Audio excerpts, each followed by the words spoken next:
Hi, I'm Food Lady Dominique. Welcome back to my kitchen. And today we're going to be making mushroom risotto. When I was a kid, the minute that it started getting cold and going into fall, we would go foraging in the woods, usually up in the Alps, for mushrooms. And I would go foraging with my mom, sometimes my grandmother. And my mother was the best forager, but she was also pretty intense about the mushrooms that she would pick. And sometimes she'd come home with mushrooms that none of us recognized. Well, I was just a kid, but mostly my grandmother wouldn't recognize. And she would say, I don't think they're safe. And my mother would be sure, and she would say, look, I'm gonna taste one right now. If I get sick, then we won't cook with them. If I don't, then we will. So it was so much fun. This is what I suggest for the mushrooms to use. Either go to a farmer's market and see what they have there, what has been either foraged or grown locally, and just pick a grouping of mushrooms that have a great deal of flavor.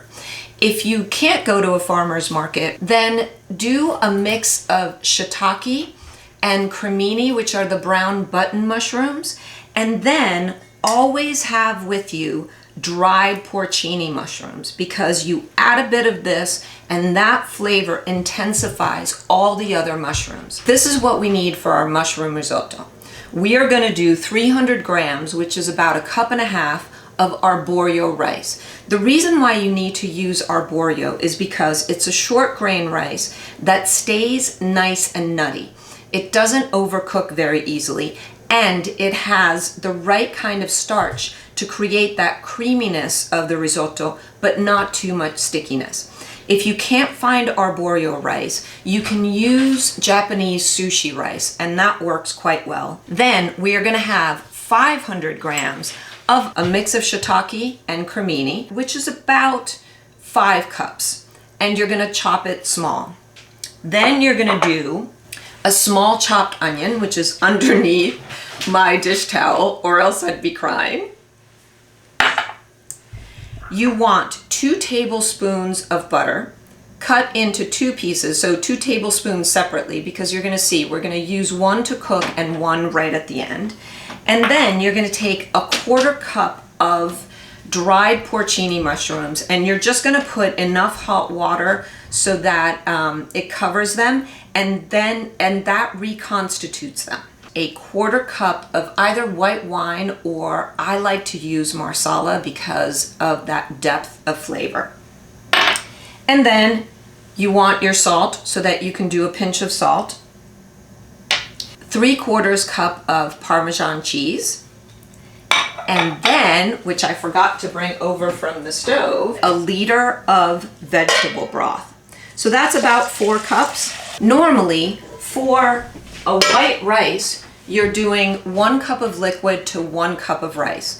You really always need extra broth when you're making risotto, because remember, you're cooking it and you're opening it up, and water is kind of evaporating out. For the vegetable broth, I made this myself, and you can do that. Just onion, celery, carrots, and any other vegetables that you might have in the fridge that need to be used up.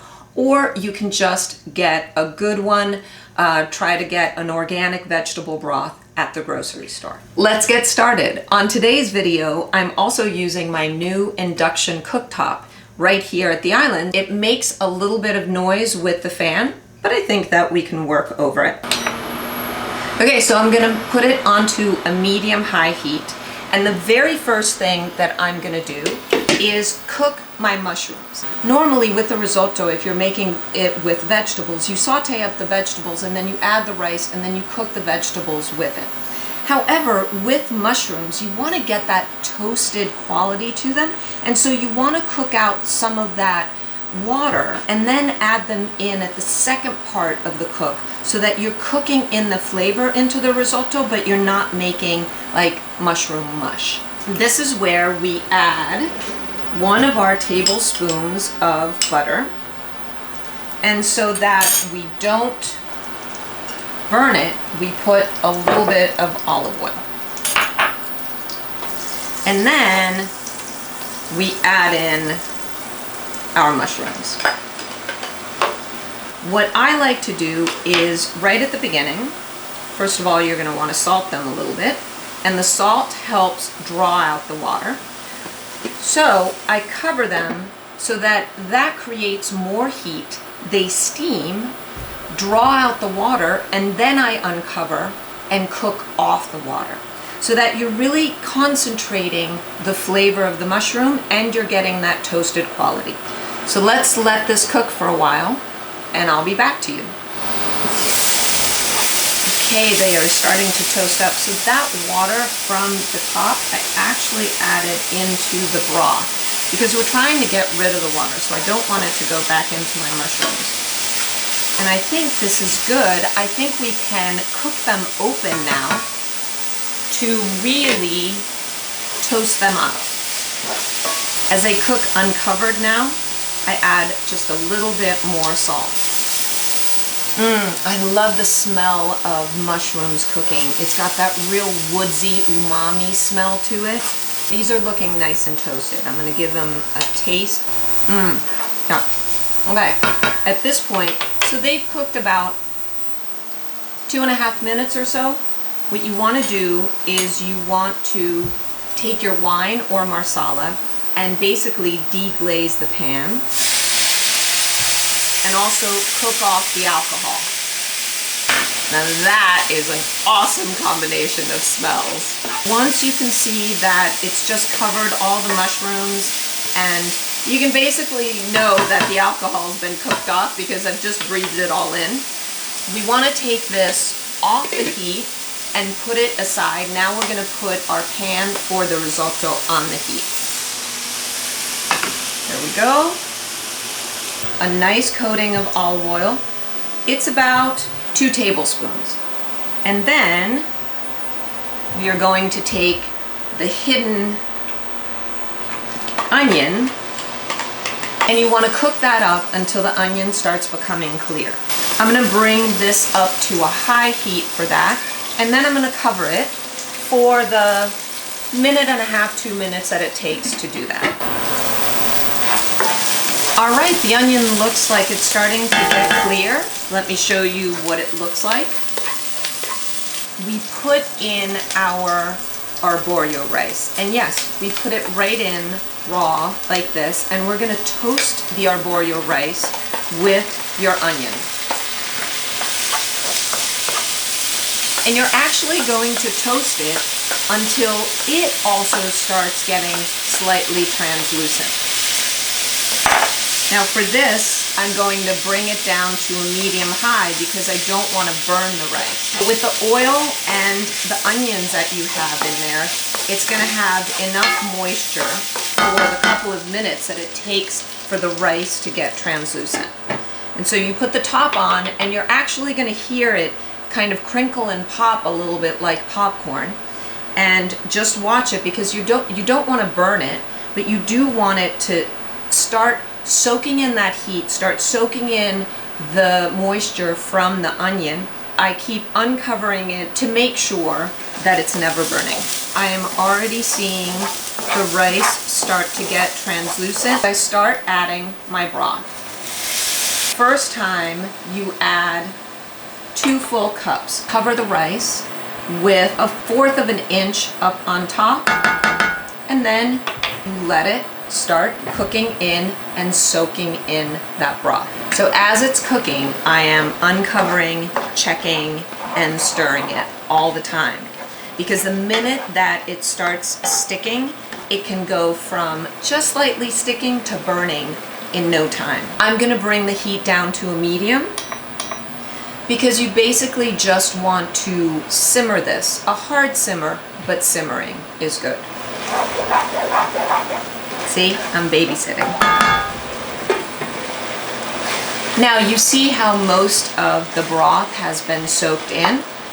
Here we go, we add some more. But before we do that, we add the porcinis and their wonderful juice. Porcinis are a heartier, stronger fleshed mushroom, so they're not gonna mush up. And you want them in earlier so that the rice soaks up their wonderful flavor. We add another cup of the broth and cover and simmer. On this last simmer, I prepared my turkey to put in at the end. on this simmer. Ooh, good.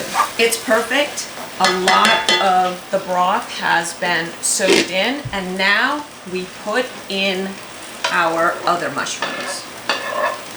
And about a little bit more than a half a cup of broth. That's soaked right up. I'm gonna put a little bit more.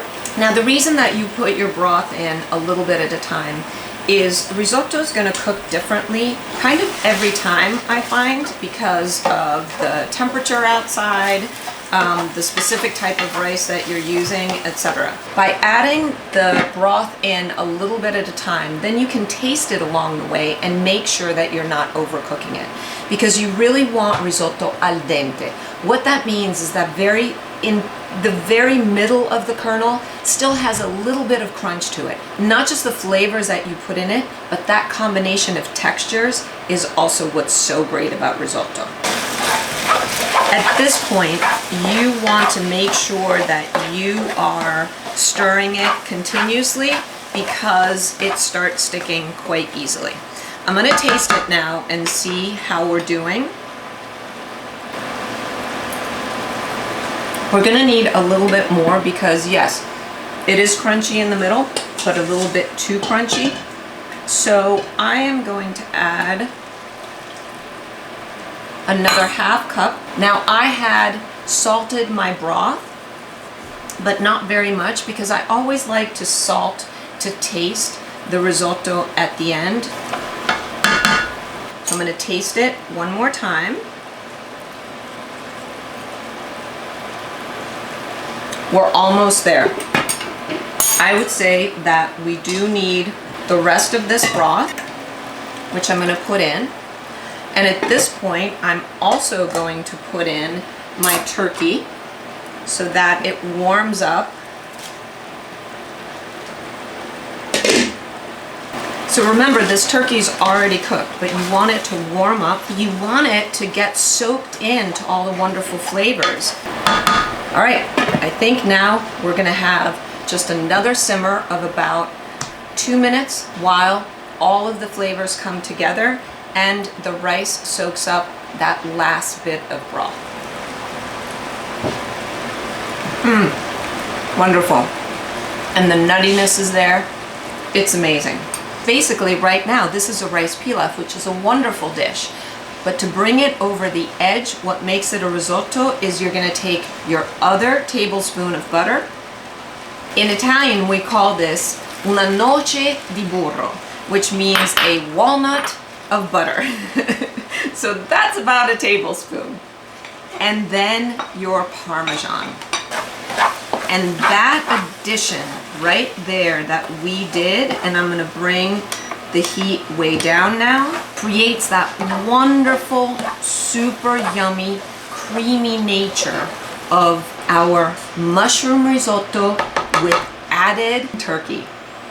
I'm gonna taste it one more time to see about salt. And the reason why right at the end is because you don't want to salt too much before you put Parmesan in, because remember, it's a salty cheese.